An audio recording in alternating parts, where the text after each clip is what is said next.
Muchas gracias. Buenos días, señorías.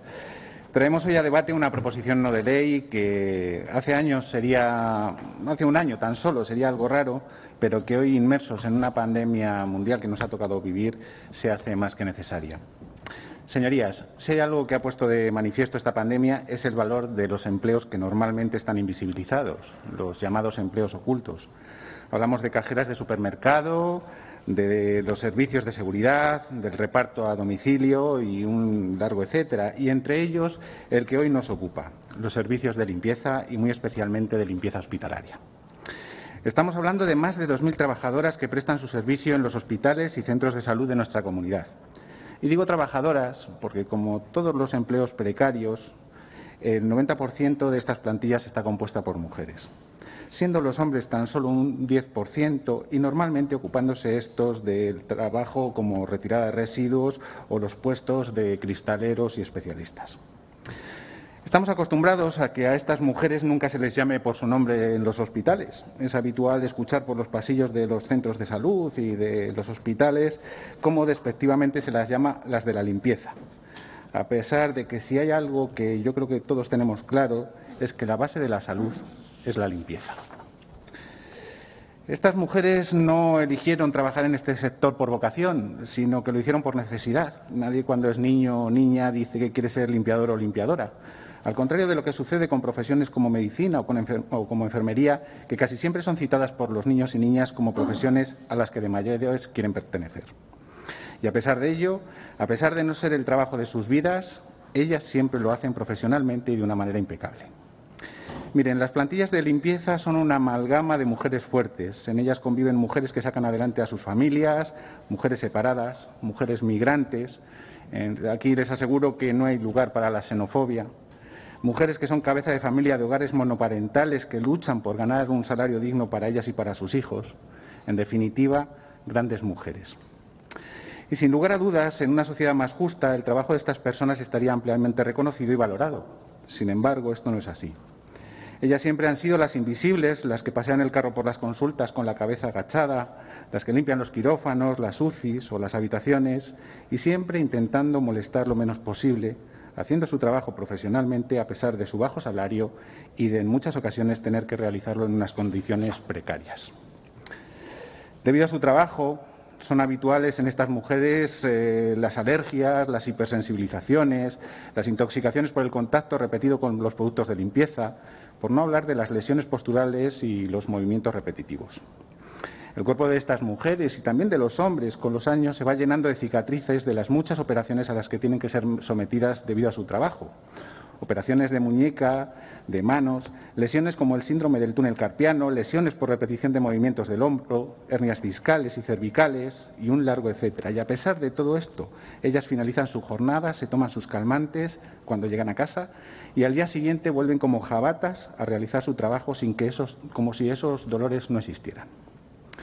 Y esto día tras día, año tras año, hasta una jubilación a la que llegan exhaustas y con sus cuerpos destrozados. Señorías, durante esta pandemia todos y todas tenemos claros que la limpieza hospitalaria ha sido la primera barrera de contención frente al COVID-19. Estas personas han sido fundamentales a la hora de que este virus no se extendiese. De hecho, si no hubiera sido por su arduo trabajo, el riesgo de contagio de los hospitales y centros de salud habría aumentado considerablemente. Y ello lo han pagado con múltiples contagios e incluso en algunos casos con la muerte. Miren, en Castilla y León estimamos que alrededor del 30% del personal de limpieza ha sufrido contagio por el COVID-19. Y digo estimamos porque así como en la página de la Junta se hace referencia a todo el personal sanitario y de la Administración que se ha contagiado en los hospitales, centros residenciales y centros de salud, el número de trabajadores y trabajadoras de los servicios de limpieza de estos centros que se han contagiado no figuran en ningún lugar. De nuevo, como les decía antes, son invisibilizadas. Señorías, estos contagios se han dado sobre todo porque si durante la primera ola el personal sanitario se quejaba de que no disponía de los EPIs adecuados para realizar su trabajo adecuadamente, imagínense lo que supuso para este sector. En un mercado en el que no existían existencias y en el que las compras de este material de protección estaban centralizadas por las administraciones, las empresas se las han visto y deseado para dotar de los EPIs adecuados a sus trabajadoras. Y desde luego, no todas las empresas han tenido la misma implicación en esta búsqueda, haciendo que muchas trabajadoras se tuviesen que enfrentar al virus sin la protección adecuada. Estas personas, que han expuesto sus vidas para garantizar la de los demás, han luchado con la misma responsabilidad y profesionalidad que el personal sanitario de nuestra comunidad. Pero a pesar de ello, ellas y ellos no han recibido ni aplausos a las 8 de la tarde ni gratificaciones que reconociesen su esfuerzo. Al contrario, en alguna ocasión se le ha llegado incluso a denegar hacerlas una PCR o un test de antígenos porque no formaban parte del personal del hospital, al ser una contrata externa, y las han derivado a que se lo hicieran sus servicios de prevención que en muchas ocasiones se han negado a hacerlo.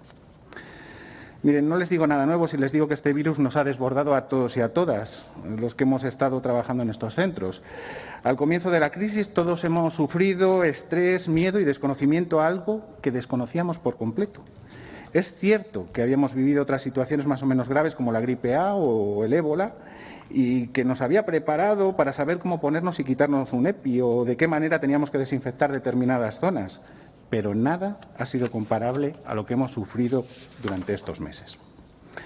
Durante la primera ola trabajábamos sin saber si estábamos contagiados o no, y teníamos miedo de llevarlo a casa y contagiar a nuestras familias. Muchos de nosotros y nosotras decidimos hacer una cuarentena voluntaria en nuestra casa para no propagar el virus.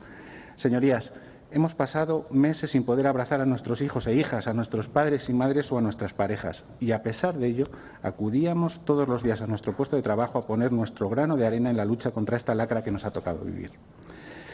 Cada día un compañero o compañera caía víctima del COVID-19 y cada vez era más difícil encontrar personal para sustituirles. Además, este nuevo personal que entraba a trabajar en muchas ocasiones no estaba preparado ni psicológica ni profesionalmente. Y no había tiempo, además, para formarle, por lo que las propias compañeras eran quien formaban a este personal. Señorías, muchas de mis compañeras han sido el único contacto humano que tenían muchos pacientes al no poder estar con sus familiares presencialmente. Ellas, mientras hacían su trabajo, conversaban con los pacientes y les contaban cualquier chascarrillo con el fin de que estuviesen entretenidos. Imagínense lo duro que les resultaba luego enterarse de que estas personas las habían bajado a la UCI o que directamente habían fallecido. Incluso algunas se encontró alguna persona fallecida al entrar a limpiar. Y, señorías, nadie está preparado para esto. Y es por eso por lo que ahora, además del cansancio físico acumulado, muchas y muchos de nosotros estamos sufriendo cuadros de ansiedad. Y es que, señorías, estas trabajadoras ni siquiera han podido bajar el ritmo durante el verano, una época en la que es verdad que bajaron los contagios, pero en este anómalo año han tenido que realizar limpiezas generales de las nuevas zonas que se han habilitado en los diferentes hospitales de Castilla y León para hacer frente a una segunda ola que estamos viviendo actualmente. Una segunda ola que, desde luego, ya no nos ha pillado por sorpresa, pero sí que nos ha pillado cansados y cansadas física y psicológicamente. Y miren, la aprobación de esta proposición no de ley, que para ustedes no va a suponer ningún esfuerzo, ni siquiera económico, para ellas va a suponer una inyección de moral y de reconocimiento a su labor, que no hará que les duran menos las articulaciones, pero sin duda hará que ellas se sientan valoradas y reconocidas. Por eso les pido que hoy den un voto favorable a esta proposición no de ley. Muchas gracias.